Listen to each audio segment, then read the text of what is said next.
All right, everybody, welcome back to the channel. I'm gonna make a quick little video and to upload something for y'all.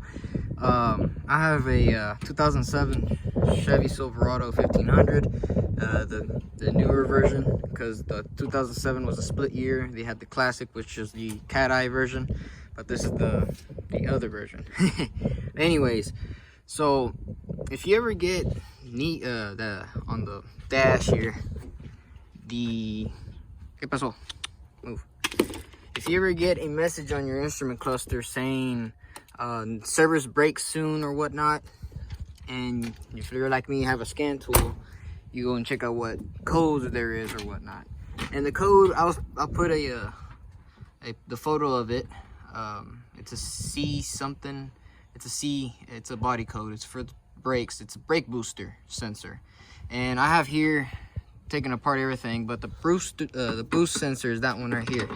This comes with the active control, brake control, blah blah blah, all that special shit. So if yours doesn't have that sensor or this sensor and just the regular plain Jane vacuum line that goes to your engine, you just got the regular stuff. But mine has all the fancy dancy stuff. So the this brake booster that I got brand new, well, reman actually, not new, from AutoZone, I'll show you in a minute. It had to be special ordered, because, you know, it's just a bunch of extra shit, right? But the brake booster sensor was not performing correctly or whatnot. Okay, so I take a closer look and I take it off. I think maybe it's plugged up or something. Well, soon to find out there was brake fluid in the brake booster, which caused the failure of the sensor, because since all the fluid and gravity goes downward, the sensor's down there and filled up with brake fluid. Now, a thing which is interesting is that ever since I got this truck, it always it just consumed the brake fluid, and I could never find a leak. It never occurred to me that the seal between the two, which what happened here, as you can see, a little bit of some nastiness there. So, you know, that's the cause. This master cylinder failed, the seal back there. Now there's a way you can fix it and whatnot and rebuild it, but I decided to go and, you know what, instead of do with all that, I'm gonna just go buy me a brand new one, ACDELCO, and just forget about it. So the mystery of where it happened, or where the brake fluid goes from here to, you know, the mysterious leak, well, it's been found. It's because of this. So now I have to repair both, because all the brake fluid can mess up the seal and the actual diaphragm. It cause a failure, and then you have no brakes. Luckily,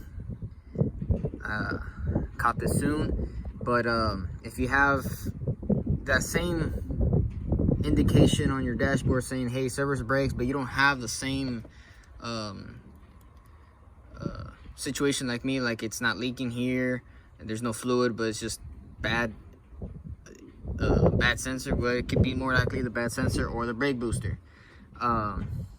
Just verify which one it is. Just the sensor is like $50.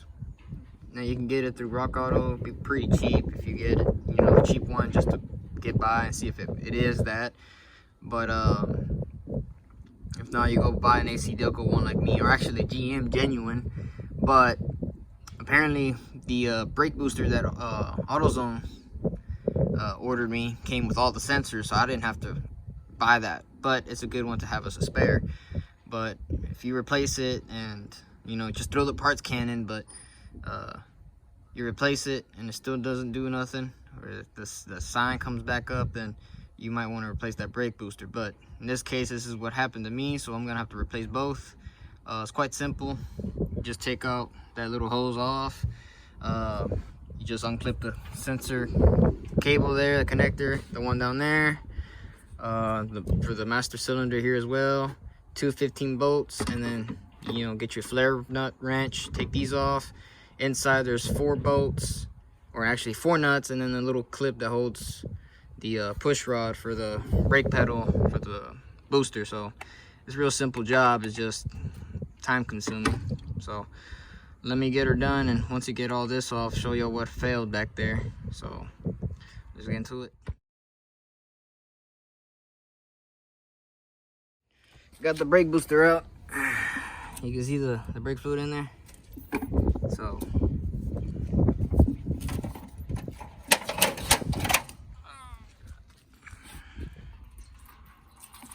yeah.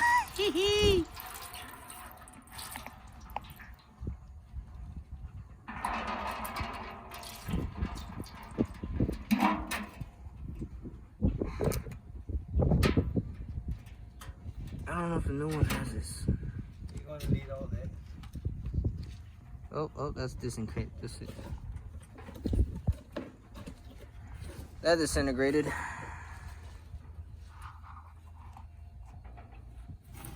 Yep. There's the new one. You're gonna need that adapter. What the hell? Plastic adapter. No. Sensor. This one ain't got. Oh. Damn, I must been tripping then. Oh well. Good thing I bought the sensor then. Yeah. That's the sensor. Part number. GM. Genuine shit. Alright. So I'm gonna move this up and put it on there. Alright. So we got everything put back. Bench bled it. Put everything back. And right now I'm doing spark plugs. That's the part number for this 4.8. Where is it?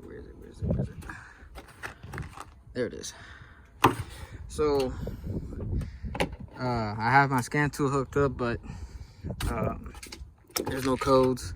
So usually what you would get is when you have your hood open, it should say hood open and then service brake soon.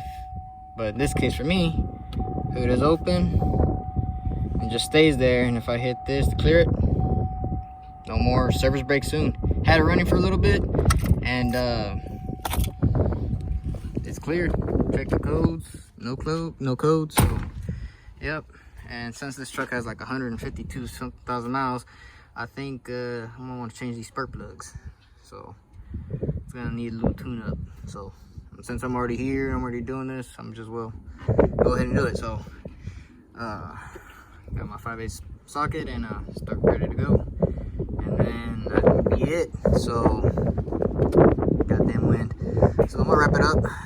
So I hope you like this video, and if you like more of these little mechanic type big videos, let me know and I'll post some more. So yeah, appreciate it.